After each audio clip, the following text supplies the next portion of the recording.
Prioritas mana? Keluarga atau pelayanan? Saudara, tahukah Anda bahwa keluarga harus jadi prioritas utama dalam hidup kita? Belajar menghidupi prioritas dimulai dari bertanya, apa sih yang paling penting dalam hidup ini? Ketika kita berpikir apa yang paling penting, saya mau kasih tahu, bertanyalah pada diri Anda sendiri. Ketika Anda susah, ketika Anda tidak punya uang, ketika Anda sakit, ketika Anda sudah menjadi tua dan tidak bisa apa-apa, siapa yang ada bersama dengan Anda?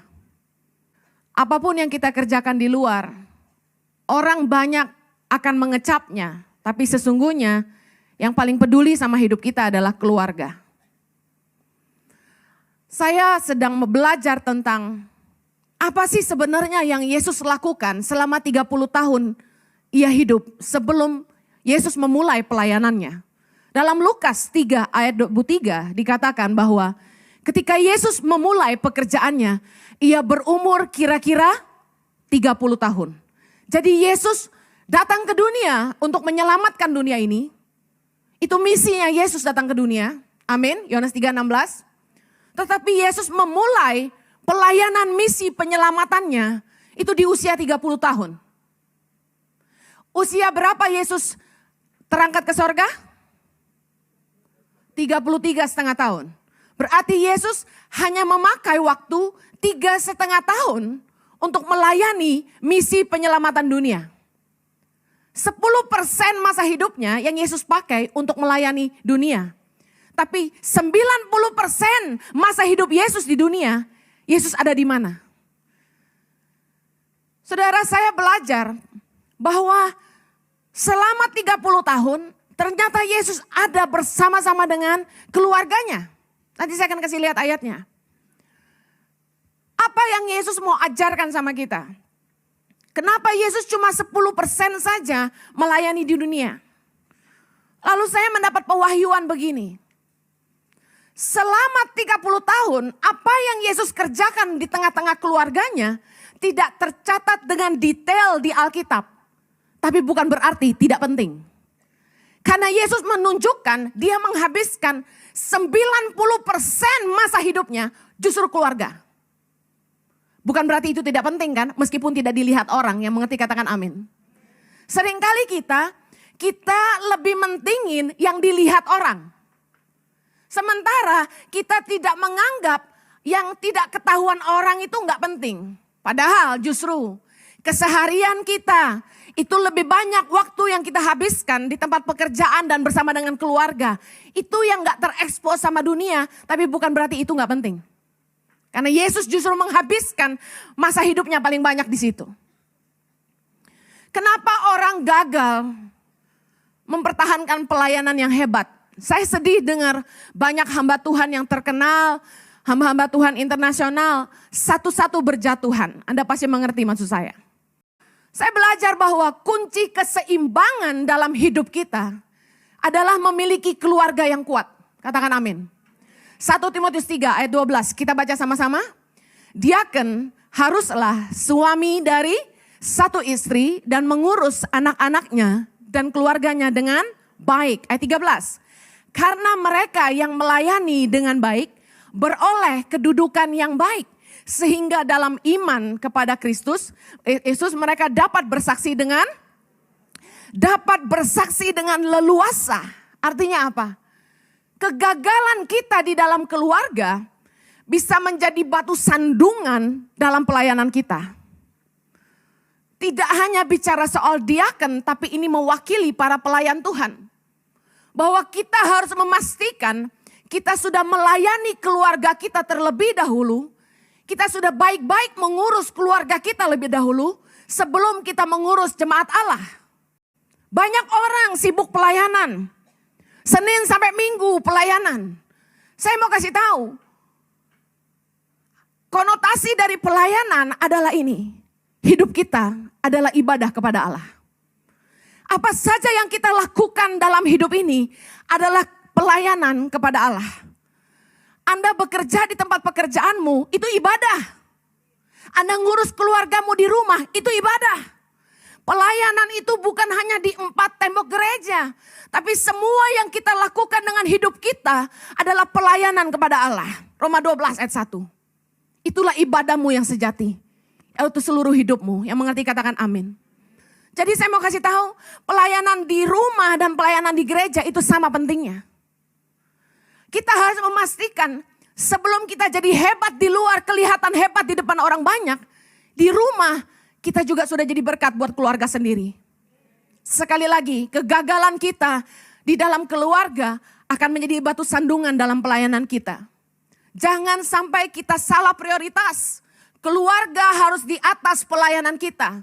Saya kenal seseorang yang memegang sebuah jemaat di Jakarta.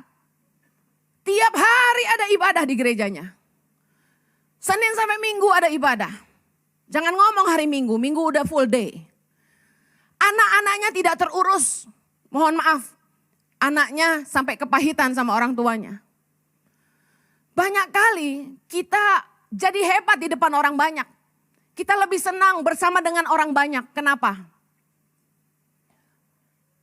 Orang di luar itu cuma lihat sisi positif kita.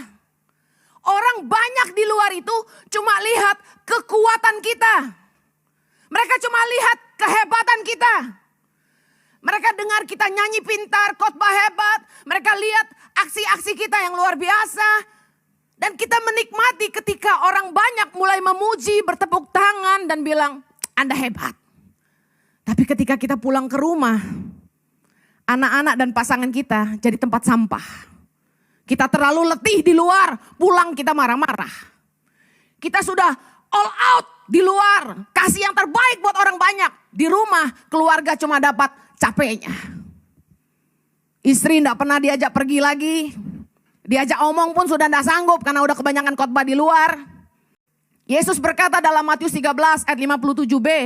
Seorang nabi dihormati di mana-mana kecuali di tempat asalnya sendiri dan di rumahnya. Yesus yang bilang bahwa di rumah itu justru kita sulit sekali untuk jadi saksi. Kenapa? Karena mereka lihat aslinya kita. Sementara orang-orang di luar melihat kelebihan kita. Orang kebanyakan lebih senang mendapat pujian di luar daripada jawaban jujur dari orang-orang di rumah. Meskipun mereka tidak suka, mereka tidak akan bilang. Nah, orang kenapa lebih suka di luar daripada di rumah? Karena di rumah anak-anak kita jujur banget. Suami kita jujur banget. Istri kita jujur banget. Saya kasih tahu kenapa banyakkan orang lebih milih orang banyak daripada orang rumah. Karena di luar kita dapat pujian, di rumah kita dapat jawaban jujur yang sebenarnya.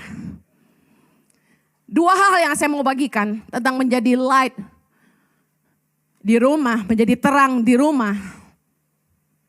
Yang pertama, pastikan kita jadi teladan di rumah sendiri. Rumah adalah tempat pembentukan karakter yang sesungguhnya. Family shapes the real you. Di rumah kita itu kita bisa jadi diri sendiri. Tidak ada kepalsuan, tidak ada topeng.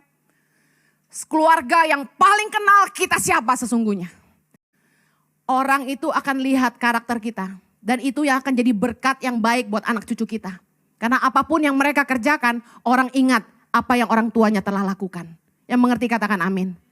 Jadilah teladan bagi keluarga. Terutama dalam perkataanmu. Lakukanlah apa yang engkau sendiri suruh. Anak-anak kita adalah peniru ulung. Mereka akan ikuti apapun yang Anda lakukan. Firman Tuhan berkata dalam Ulangan 11 ayat 19. Kita baca sama-sama. Kamu harus mengajarkannya kepada anak-anakmu dengan membicarakannya. Apabila engkau duduk di rumahmu, apabila engkau sedang dalam perjalanan, apabila engkau berbaring, apabila engkau bangun. Firman Tuhan harus diajarkan kepada anak-anak kita dengan cara membicarakannya. Bapak-bapak, Anda harus jadi imam bagi keluargamu sendiri. Jangan cuma pintar pelayanan, pastikan engkau mementor, memuridkan istri dan anak-anakmu di rumah. Caranya bukannya khotbah di depan mereka. Kita harus bedakan bagaimana mendidik firman Tuhan kepada keluarga dan berkhotbah di gereja. Firman Tuhan berkata, mengajarkan kepada anak-anakmu dengan membicarakannya. Bagaimana caranya? Sempatkanlah setiap hari duduk makan dengan anak-anakmu.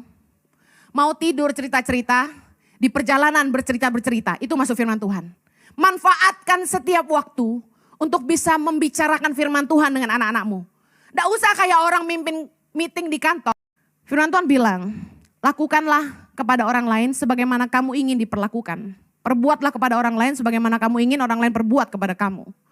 Kalau kamu tidak suka direndahkan, kalau kamu tidak suka dihina, jangan hina orang lain.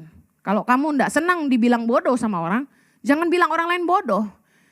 Yang terakhir, saya mau bagikan tentang ini. Bagaimana Anda jadi terang di rumah? Apakah Anda sudah jadi berkat di rumah sendiri?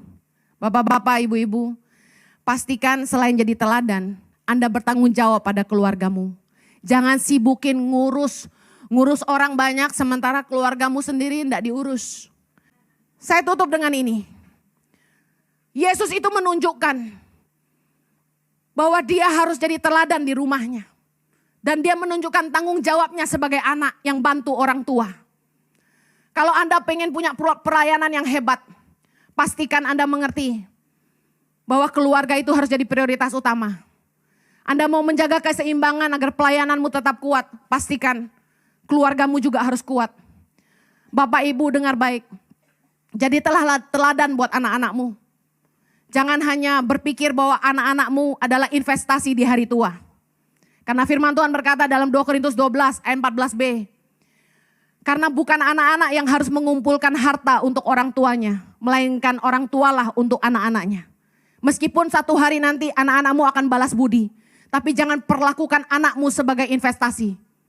Anak-anak itu harus jadi obligasi, tanggung jawab kita. Kita harus jadi teladan dan membesarkan mereka.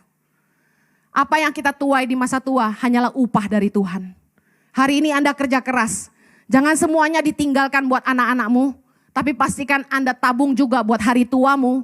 Karena mumpung masih kuat Anda tidak jadi beban tapi jadi berkat, tapi sudah tua pun Anda tidak perlu jadi beban bagi orang lain. Yang mengerti katakan amin. Jadi terang di rumah, Tuhan memberkati.